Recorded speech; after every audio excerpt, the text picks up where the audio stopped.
Hello friends, मैं आदित्य जैन और मैं आपका CA CMA final inter FM SFM AFM SM का फैकल्टी। एक नॉर्मल क्वेरी आई मेरे पास स्टूडेंट की कि सर अगर पेपर में कुछ गलती हो जाए तो उसको हमें कैसे प्रेजेंट करना है। तो सबसे पहले तो ओवर राइटिंग तो बिल्कुल भी नहीं करना है। Over writing is strictly prohibited.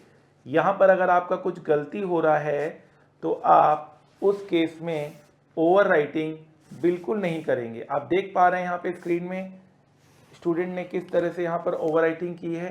ये over writing is not allowed, not advisable, not at all advisable. ये सब ओवर राइटिंग नहीं चलेगा। तो सर गलती हो गई तो क्या करेंगे? गलती हो गई तो कोई दिक्कत नहीं है। मान लीजिए यहाँ पर मेरा गलती हो गया, यहाँ पर मेरा 181 डेज है, मेरा गलती हो गया, तो आप आराम से काटिए और यहाँ पर लिख देंगे मान लीजिए जो भी है, ठीक है ना। आप यहाँ पर क्या लिखेंगे, यहाँ पे लिख दीजिएगा आप 182, ठीक है। आपको नजर नहीं आ रहा होगा, मैंने 182 काट के यहाँ लिखा है। ओवर राइट नहीं करना है। गलती तो हो ही सकती है, फिर कहाँ लिखेंगे, तो आपको साइड में लिखना है। ये जितनी भी ओवर राइटिंग है इससे आपको बचना है। Over writing is not allowed in exam.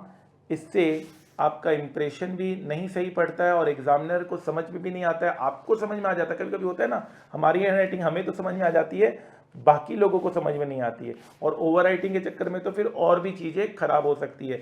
फिर उस केस में आप कंप्लेन मत कीजिएगा कि सर हमने तो सही लिखा था, हमारे हिसाब से तो सही था, लेकिन हमें मार्क्स नहीं मिला। ओवर राइटिंग अलाउड नहीं है, ओवर राइटिंग अलाउड नहीं है। अगर कोई गलती तो काटिए और फिर अलग से लिख दीजिए, वो चलेगा, लेकिन ओवर राइटिंग नहीं चलेगा। ये यहाँ पे इन्होंने कुछ गलती हुआ तो इन्होंने काट के अलग से आंसर लिख दिया, this is okay, this is okay. कुछ गलती था तो उन्होंने यहाँ पे काटा और यहाँ पे उन्होंने सही लिखा, दिस कैन बी डन। गलती हो सकती है लेकिन ओवर राइटिंग आपको अलाउड नहीं है।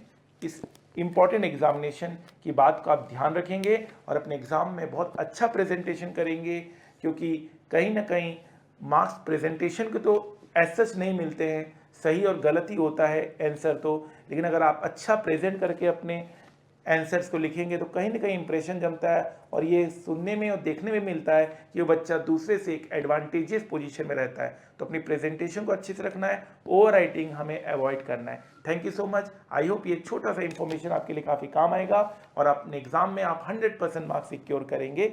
All the best. जाते जाते इतना ही कहूँगा कि वक्त का तकाजा है, लहरों से जूझना सीखो, कब तक चलोगे किनारे किनारे, सागर को चीरना सीखो, सागर को चीरना सीखो। इस चैनल को सब्सक्राइब कर लीजिए ताकि आगे भी इंपॉर्टेंट नोटिफिकेशन आपको मिलती रहे।